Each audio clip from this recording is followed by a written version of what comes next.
Imagina, o presidente disse que a diáspora é importante e a ministra diz que a diáspora não é importante. A minha pergunta é essa. Alguém não pode estar nesse cargo, direito. Alguém aí está mais. Alguém aí está mais. Sim, então, está em plena contradição. Por exemplo, o ministro Rui Falcão fala sobre, questiona quem são os quadros, que fizeram o quê no país. Eu sou burro. Angola sabe, eu sou burro. Fui no governo, fui no site do governo. Na biografia do ministro não tem nada, não tem informação nenhuma. A pergunta é: o ministro fez o quê? Não se estava a perceber. Porque então, quando tu me perguntas se fizeram o quê, primeiro me garantiste educação para eu poder fazer alguma coisa? Tipo, porque assim estamos a bazar porque queremos. Ninguém quer ir para o frio. Olha, ninguém quer ir para o frio. Tiago, eu lembro de uma coisa.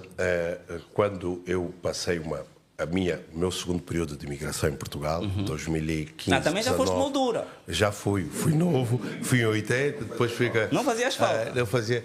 E eu, quando tinha um projeto de criar uma TVzinha em Europa, em Portugal, e houve uma vez numa reunião alguém disse: mas em Portugal acontece o quê? E eu cheguei em Portugal e disse: há uma Angola que acontece fora da Angola. E mostrar esta realidade, essas coisas. Olha uma coisa, nós temos uma TPA internacional, não sei quando está, nós temos a TVzinho que foi agora para Portugal, está, mas não mostram, deviam ter esses produtos e mostrar os angolanos lá. Como os outros fazem, porque todos contam. Todos contam, porque não podem ser só dizer. Mas nós nem aqui os angolanos contamos. Que estão aqui, que vivem no território de 1.246.700 km², valem mais do que aqueles que estão lá fora. Não. Nós temos que ter uma visão. Faz-nos falta aquilo que eu digo, faz-nos falta mesmo uma estratégia. Não há uma estratégia de como é que nós vamos pegar, como é que nós vamos tirar proveito da nossa diáspora, como outros países fazem. Os portugueses tiram muito proveito da diáspora em França, aquela que está nos Estados Unidos. E aqui também. Tu achas que não? Os bitoques. Mas tu achas que não há estratégia? Porque assim, eu vejo o MPLA há tantos anos no poder, tem que haver para estratégia. Pelo menos para estar tantos anos no poder, tem que haver uma estratégia. Para a UNITA há tantos anos na oposição, eles têm que ter uma estratégia para ficar tantos anos na oposição. Nós falávamos aqui de uma coisa que eu dizia, disse a alguns editores, é a ética da responsabilidade. As pessoas têm que perceber que quando fazem a responsabilidade e a responsabilização. E a ética da responsabilidade dos governantes, melhor dizendo, essa é a forma correta, porque a soberania reside no povo. Quando aquele artigo na Constituição diz que, creio que se não tem engano é o terceiro, que diz que a soberania reside no povo e o povo exerce essa soberania por via de eleições. E quem está ali tem que começar a perceber por quem, como diz o Paulo Flores, por quem é que eles estão ali. Eles estão ali por nós, porque mesmo o Olívio é deputado, ele está ali porque ele tem que, e várias vezes chama atenção a eles, os deputados, porque eles são os nossos representantes e têm que ser dignos desse papel. Porque muitas vezes está. Eu uma vez fiz o editorial a criticar que era que falava do Parlamento Facebook ou qualquer coisa, que eles estão muitas vezes ali, estão-se ali a filmar e a fazer aquela coisa.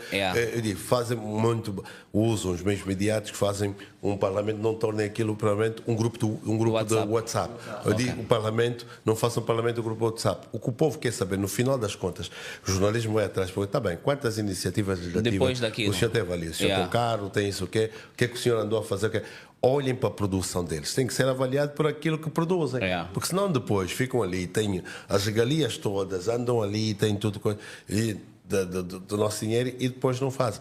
E os outros também que estão no próprio poder executivo, no poder local, têm que ter essa ética da responsabilidade, porque quando nós chamamos a atenção, não se pode falar assim, não se pode dirigir assim para as pessoas. Nós fomos, de certa forma, assertivos naquela abordagem que o Presidente teve na Lunda Sul com uma colega nossa. Era este papel, é o que se esperava, é o que os nossos colegas jornalistas esperavam.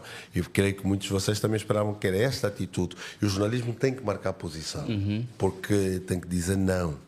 Não é assim, não se pode dizer para uma pessoa, olha, se a senhora quiser, então vamos dar arma, vamos dar aqui uma farda e você depois vai para lá. Não, porque não se podem fazer das conferências de imprensa stand-up comedy, ou muitas vezes querer se colocar e dizer, não, você se estivesse no meu lugar, como é que fazia? Eu não tenho que estar, o senhor foi eleito pelo povo, o senhor está no lugar que foi eleito para isso. E é preciso perceber isso. Mas não são sinais de falta de... Lembro no tempo da Covid, quando uma jornalista perguntou à Ministra da Saúde se havia condições para acolher as pessoas. A Ministra respondeu, sim, nós temos condições para acolher todos, para si, para a sua mãe, para a sua coisa. Isso não é resposta que se dá. Não, mas é assim, calma. As pessoas mas não falar de uma linhagem, isso é familiar, porque o presidente, eu lembro-me, o presidente aqui há uns anos, 2, 3, foi inaugurar um hospital. E fizeram uma pergunta, seu presidente, como é que te acha que já está tudo bem? E o presidente na altura disse, não, se me der aqui uma coisa, eu volto, venho para aqui já na próxima semana. Deus não é surdo nem é mudo, lhe deu uma e ele foi para a Espanha.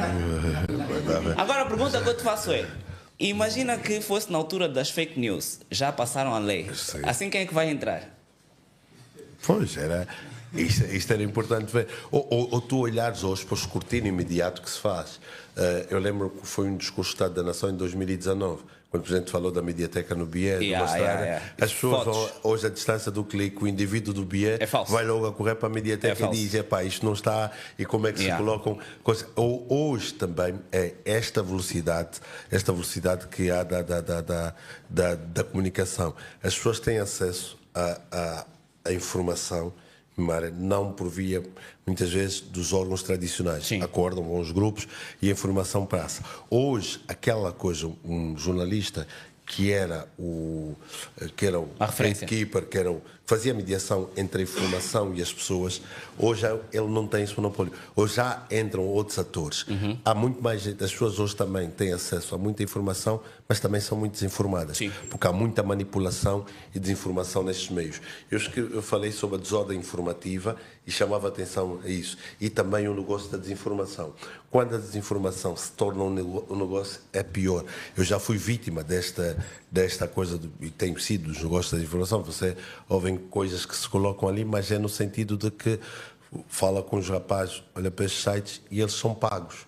Alguém paga e diz, olha, está aqui este valor, 300, 400, você coloca essa notícia que é um verdadeiro assassino de caráter sobre essa pessoa, sobre essa instituição. É por isso e ele vive daquilo. Okay. E o que é que ele faz? Ele não quer estar numa redação. Ele diz, eu vou estar numa redação para quê?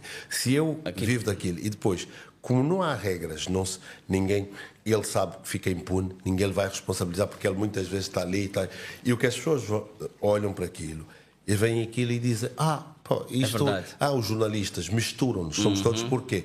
Porque quem devia até hoje olhar para os órgãos tradicionais e dar força a isso, porque quando alguém uma notícia diz, bem, quando morreu Papa Francisco, você vai para os órgãos, vai para a Lusa, vê para aqueles que dizem, não, se está aqui, da mesma forma você tem que dizer, não, deixa ver isso. Se o novo jornal, agrada-me quando dizem, não, se o novo jornal já disse, é porque é verdade, é porque as pessoas têm que ir para... Porque senão, hoje o que há?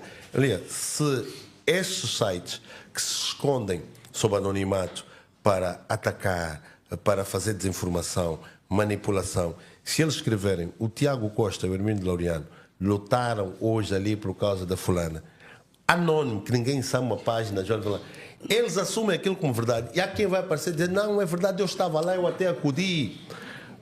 Mentira, a velocidade com que aquilo passa, a capacidade que aquilo tem de desinformar. Eu digo sempre, um grupo de 10 pessoas enfrenta uma instituição a fazer uma manifestação, as pessoas podem dizer, é um grupo pequeno.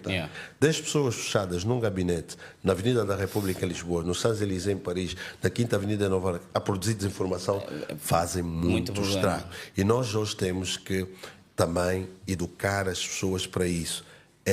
Cruzar, fazer fact-checking, olhar, deixem de ver isso, mas isso é verdade, é coisa, alguém põe vídeos de algum tempo da altura do funeral da Dona Grelha, que andaram a fazer aquilo, as pessoas pegam, assumem, está mal, não sai, não fazem, não há isso meio. E aí é que eu olho, eu acho importante nesse sentido. A lei do fake news.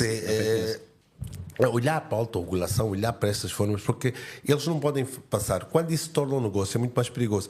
É perigoso porque eles ganham com aquilo.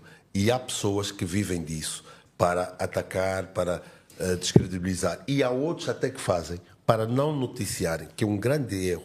Há instituições que têm assessorias de comunicação que pagam determinados sites para não revelarem notícias negativas sobre o seu assessorado. Diz, olha, esse site não põe isso, não põe aquilo, sobre aquilo. Sim.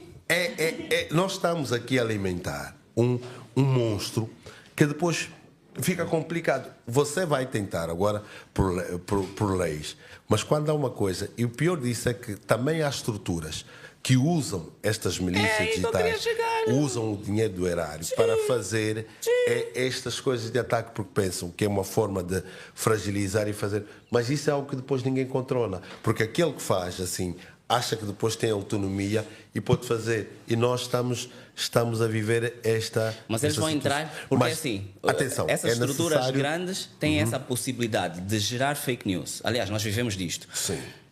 E eles próprios, depois de já terem corrompido os jornalistas ficaram desobedientes, criaram esses estúdios cirúrgicos de desinformação. E agora estão a criar a lei. A pergunta que eu te faço é: a maior parte das fake news que nós temos aqui não são das redes sociais, são de jornais. Nós crescemos com fake. É só pensarmos assim, pensa assim. Há uma notícia do Novo Jornal de 2022 em que o presidente diz assim: presidente do MPLA, não sei se promete ou se garante eleições autárquicas no próximo ano. 2022. Eu estou em 2025. Aumentaram as províncias, não tem nada de autarquias. Eu sinto que aquilo é fake news. Mas eu sinto, né? Vou ao tribunal. Quem é que vai entrar? Tu ou o presidente do MPLA? Mas isso é uma coisa que se levanta.